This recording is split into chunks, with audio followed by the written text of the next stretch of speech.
I'm very honored and excited to be talking to Briana Last, who is our most recent, the last, funded researcher at AIM Youth Mental Health. And I just want to take some time for our community at AIM to get to know you and the importance of the work that you're doing. So tell us a little bit about the research that AIM is funding. Sure. So the research that AIM is funding, well, first of all, I just want to say I'm honored and grateful for this funding opportunity because this project is really so important to me, and I feel like is really the culmination of so much of the work that I have done previously. So this project in particular is hoping to really support clinicians in implementing evidence-based practices in public clinics in New York City. And so we know that we have this fantastic science that has offered us incredible insights about how we can help kids and young people recover from a lot of mental health challenges. And yet we know that there's also this very big gap between the science that we've developed in our incredible university system and what kids are getting in the real world. And so my work really tries to narrow that gap. And so this research in particular is looking to help clinicians who are trying to implement evidence-based practices in publicly funded clinics in the city by developing a tool that they can use to better implement these practices, and then also think about structural incentives that can be used to optimize that tool. And so that is a really exciting new direction of my research. I have a lot of experience working in publicly funded mental health clinics in Philadelphia, where I did my graduate work. And I'm really taking all the lessons I learned from that experience and trying to implement that in a relatively kind of similar setting in New York City, where a lot of the challenges that youth face in New York are kind of similar to those that they face in Philly. Yeah, and you've been working with Dr. Renad Betis, who serves on AIM Scientific Advisory Board. And, she's really helped AIM with our mission is really to bridge that gap, like you described, the gap between research and practice, so that we can take the best, like you mentioned, evidence-based treatments and get them to youth. And so that's this piece of this shared goal. And that's why we're so honored to be working with you. Now, this tool that you're talking about developing, would that tool then be replicable, hopefully, in other areas? And so what's your vision for that beyond this this project in New York? Yeah, it's interesting. I think my hope is that it will be generalizable to not only other areas, but also across evidence-based practices.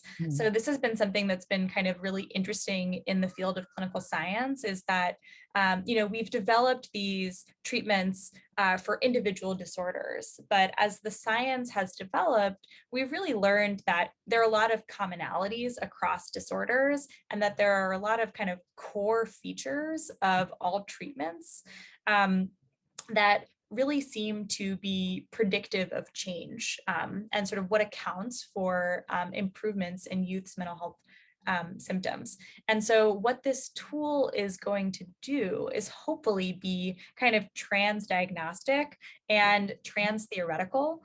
So it can be applied regardless of the challenge that a particular child is coming into a clinic seeking treatment for. So that's the goal, is to really make it as generalizable as possible, so that any clinician who's trying to implement an evidence-based practice can use this tool to inform the way that they think about structuring a session and really help them design it to meet the youth's needs. Yeah.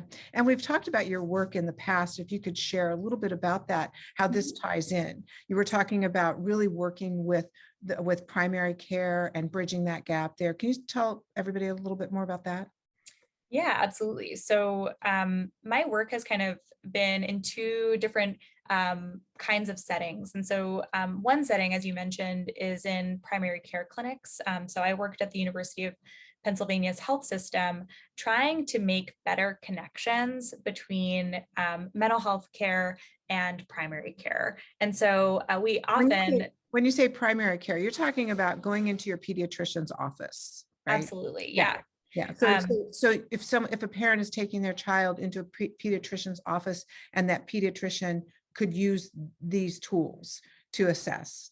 Yeah. Exactly. Mhm. Yeah. So I worked primarily in the adult primary care clinics, but similar idea for, if you go to your pediatrician, um, uh, increasingly health systems, so clinics are offering families tools to assess their mental health symptoms.